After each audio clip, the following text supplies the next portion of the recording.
Olá, pessoal. Vamos então fazer agora a correção da frente um dessa prova parcial de Química do segundo bimestre.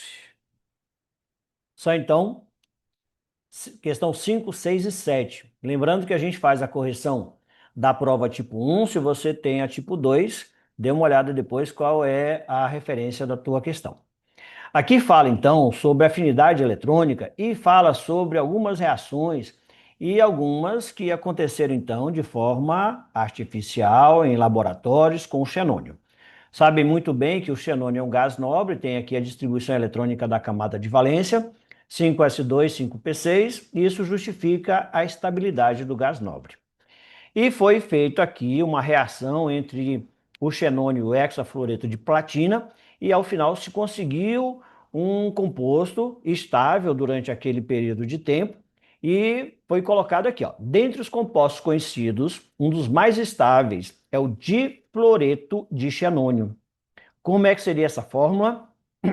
Difluoreto, são dois átomos de flúor e o xenônio. Então vai ficar Xe e F2. Esse é o difluoreto de xenônio. O que quer saber agora, como é que vai ficar a camada de valência desse xenônio, com quantos elétrons após a ligação ele teria então. Ah, não vai bugar achando que ele não faz ligações, a questão está mostrando que em 1962 conseguiu essa ligação. Então a gente vai ter que produzir a estrutura dele. O flúor é da família 7A valência dele está aqui, ó, S2 e P5. Então, é o xenônio com 8 elétrons, 1, 2, 3, 4, 5, 6 e 7, 8. Vai fazer uma ligação com o flúor, família 7A, faz uma ligação só, né, para adquirir a estrutura do octeto, e o xenônio vai extrapolar essa estrutura. E já que são dois átomos de flúor, mais um outro aqui. Continua e faz a ligaçãozinha. Então, essa ligação que a gente fez aqui, mais essa que a gente fez aqui, ó, é aquela que teve o compartilhamento de elétrons. Nesse compartilhamento, então, de elétrons, o xenônio já tinha 8 elétrons, mais um elétron da esquerda, mais um elétron da direita, total de elétrons, então, 10 elétrons agora que ele tem na camada de valência, porque são 8 da camada dele, mais os dois, um de cada átomo de flúor. Com isso, letra B é a correta para a gente. Vamos lá, questão 6. Fala sobre geometria molecular. Na geometria molecular, então, vai depender do átomo central para você, então, justificar essa geometria. Vamos fazer primeiro a geometria desses compostos aqui, ó. O CO2, gás carbônico, NH3, que é amônia, o CH4, que é o metano, e H2O, nossa água ou óxido de hidrogênio.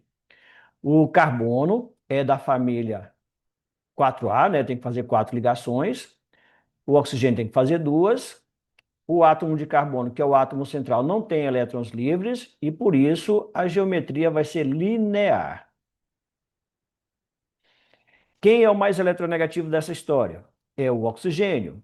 Então, o oxigênio da direita vai receber elétrons por aproximação do carbono e o da esquerda também. Aí esse vetor anula esse, ó. Como esses vetores se anulam, a molécula é apolar. A questão também fala de hibridação. O carbono que tem duas ligações duplas é chamado de hibridação ou hibridização sp. Então já é sobre a primeira afirmativa. Vamos ler então a primeira afirmativa.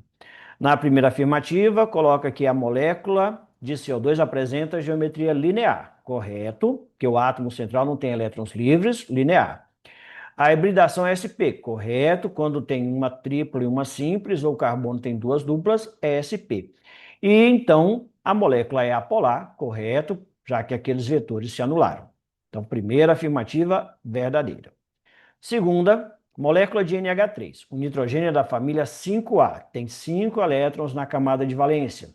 Significa que vai fazer 3 ligações para aquela teoria do octeto. E o hidrogênio tem só uma ligação, faz só uma ligação, aliás, né? Seria essa estrutura para a gente aqui, ó.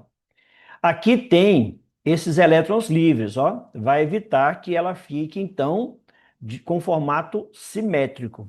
Isso vai dar para a gente a estrutura que a gente vai dizer, então, que seria para a gente piramidal. Então, geometria piramidal. E no caso, a formação, já que o nitrogênio é o mais eletronegativo, né, em relação ao hidrogênio, os elétrons do hidrogênio serão atraídos mais próximo para nitrogênio, e esses vetores que a gente colocou aqui, ó, que são essas setinhas em preto, não se anulam. Se não se anulam, é molécula polar. Vamos ver a afirmativa 2 toda ali para ver o que ela coloca para a gente sobre isso. Então, a molécula NH3 tem geometria trigonal? Não. Só seria trigonal se não tivessem aqueles elétrons livres. Ela é polar, sim, mas errou, então, em relação à trigonal plana. Ela não é plana e nem trigonal. Então, falso A2. 3. Molécula de metano. Um carbonozinho que faz ligação com 4 hidrogênios. Apesar da gente escrever desse jeito, de forma plana, a gente tem que lembrar que esse carbono tem hibridação sp3, ele não é plano na verdade. Ele tem uma estrutura um pouco parecida com esse desenhozinho aqui, ó, que seria para a gente um tetraedro regular ou uma piramidal com base triangular. Bom dia, senhores. Edson. Onde o formato para a gente é, então, espacial tetraédrico. Deixa aí. Isso aqui é como se estivesse tendo aula. E aí, a hibridação é sp3, correto, e é apolar, uma molécula apolar. Aí, a molécula de metano apresenta geometria tetraédrica, certo, que é a característica do carbono sp3. Então, hibridação sp3 e essa molécula é apolar, verdadeiro. 4. A molécula de água. Molécula de água, oxigênio da família 6A, tem 6 elétrons na camada de valência. Vai ficar, então, com 4 elétrons ou 2 pares de elétrons livres. E com isso, os elétrons se aproximam do oxigênio. Os vetores não se anulam. Então, é uma molécula polar. E vamos ver o que coloca aqui, ó. Ela é angular, correto, né? Os pares eletrônicos livres impedem que seja, então, linear. Angular, então, por isso, e é polar, correto. Então, afirmativa 1, 3 e 4 verdadeiras. 1, 3 e 4 verdadeiras, letra B. Vamos lá para a questão 7. Ó, e fala para a gente do princípio dessa solubilidade, né? Vamos lembrar aí que das propriedades são dados para a gente que semelhante dissolve em semelhante e pede para a gente aqui um exemplo entre açúcar, que é a sacarose, e água. Qual é a justificativa dessa solubilidade ser tão alta? Então, a dissolução na água do soluto apresentado, que é um soluto, açúcar, sacarose, e ocorre predominantemente por meio de quem? Toda vez que a gente tem hidrogênio ligado diretamente com flúor, oxigênio ou nitrogênio, são interações bem fortes. São interações que a gente fala que é interações por ligações de hidrogênio, que antigamente eram chamados de pontes de hidrogênio. Hoje não se usa mais, mas ainda se encontra questões assim, tanto no material de vocês quanto também na internet. Então a água tem hidrogênio ligado ao oxigênio e no caso da sacarose também, ó, hidrogênio com oxigênio, olha tantas ligações de hidrogênio com oxigênio tem aqui. E no caso da água também ligações de hidrogênio com oxigênio. Então tem uma interação aqui, ó, uma atração do polo negativo do oxigênio com o polo positivo dado pelo hidrogênio. Então essas interações para a gente são chamadas de ligações de hidrogênio. Então, ligações de hidrogênio para a gente, a letra D é a correta, então, para nós.